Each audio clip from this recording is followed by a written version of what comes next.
CBN Imposto de Renda.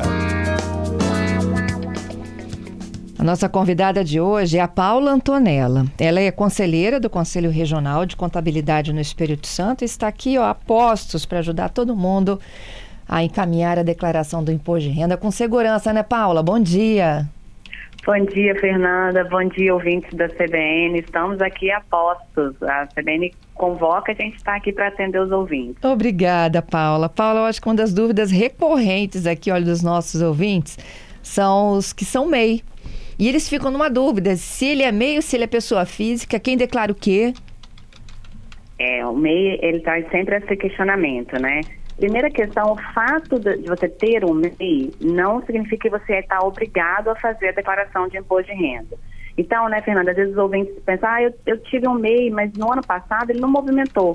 Ele ficou parado, eu tirei só uma nota bem pequenininha.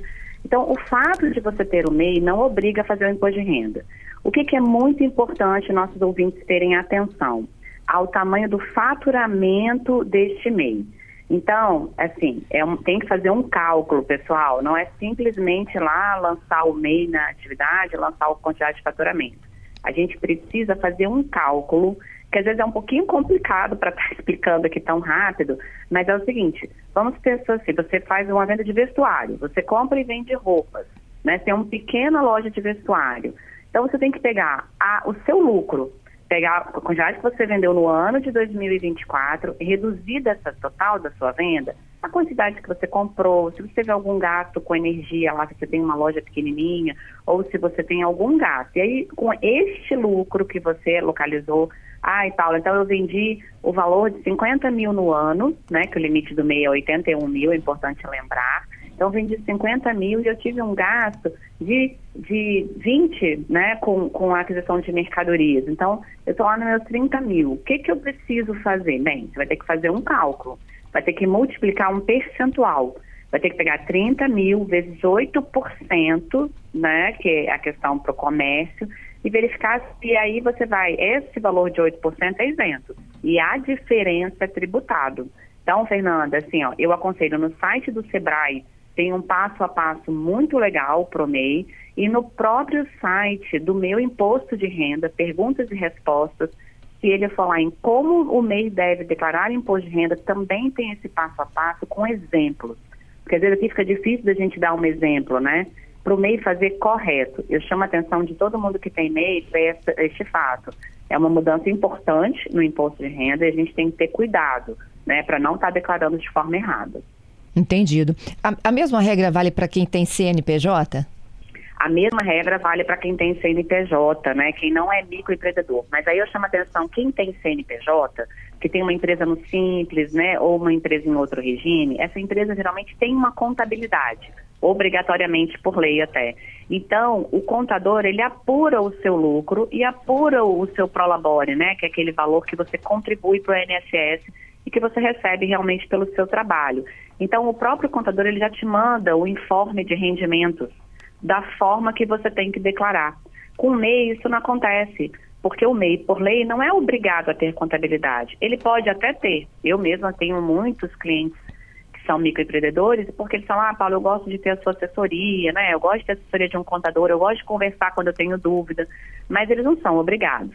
Mas a empresa, né, um CNPJ que a pessoa tem, ela tem o contador e aí o informe de rendimento já vem pronto, né? Então, no informe já vem lá o rendimento que é tributado e o rendimento que é isento, até indicando os locais da declaração de imposto de renda onde devem ser lançados esses valores, Fernando. Mas no caso do CNPJ, ele está declarando como pessoa física. No CNPJ, a gente tem sempre que separar, né, pessoal? Uma coisa é a sua empresa, o seu CNPJ, outra coisa é a sua pessoa física. Isso. Você vai declarar agora a sua pessoa física e na pessoa física os rendimentos que você teve desse CNPJ. Porque o CNPJ paga suas contas, muitas vezes. Então, você vai lançar ali os rendimentos do seu CNPJ, mas o que você está declarando agora, neste momento, é a pessoa física. E lá na pessoa física tem os locais, né, para você fazer a declaração desses rendimentos.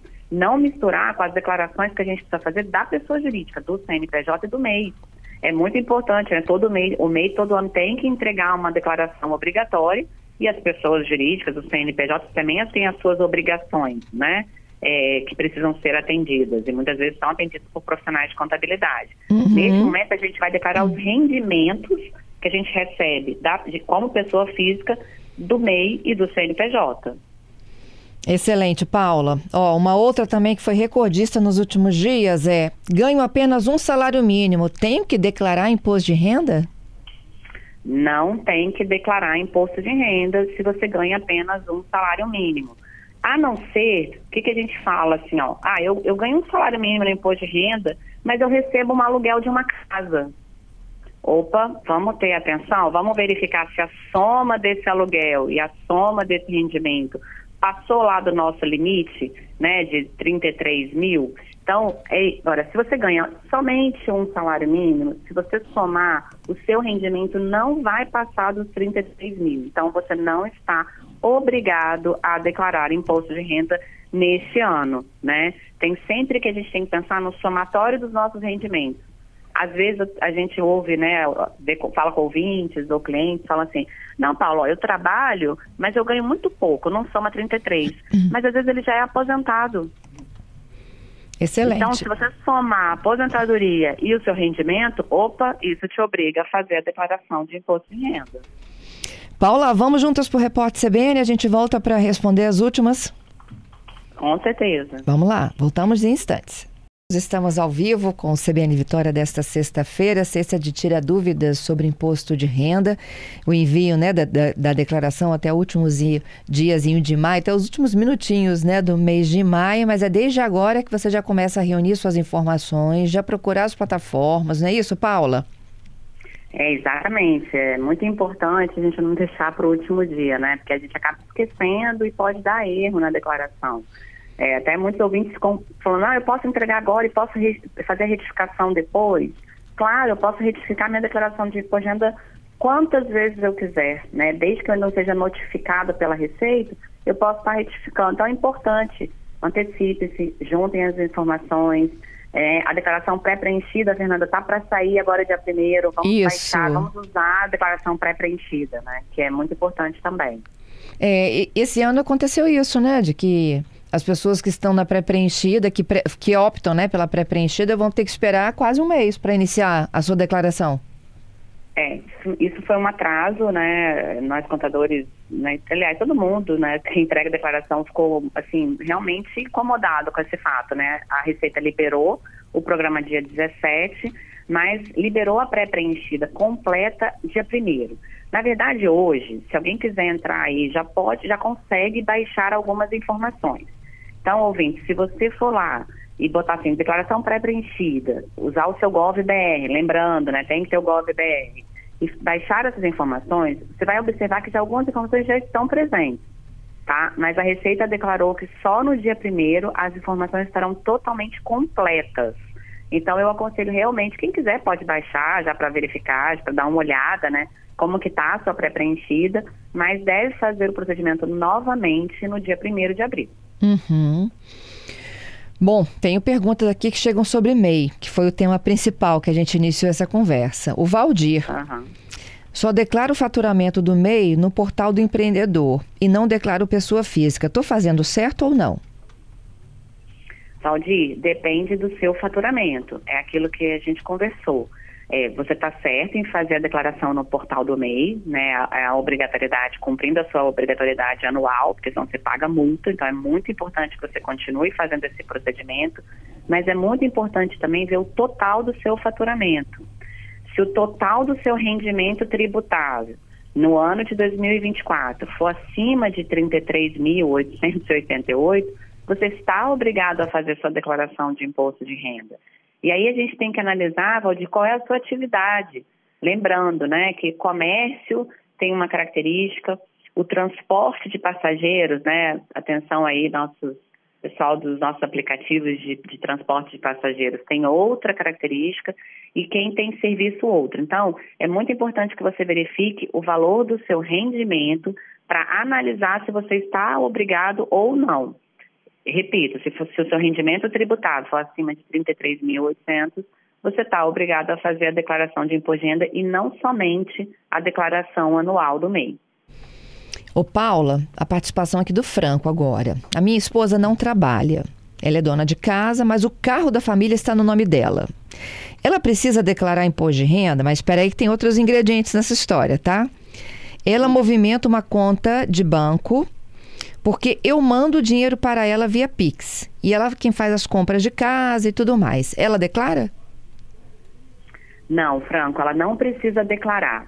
A gente precisa entender que marido e mulher também, eles podem fazer como uma declaração unificada no caso do Franco. O Franco pode declarar e pode declarar a esposa como sua dependente.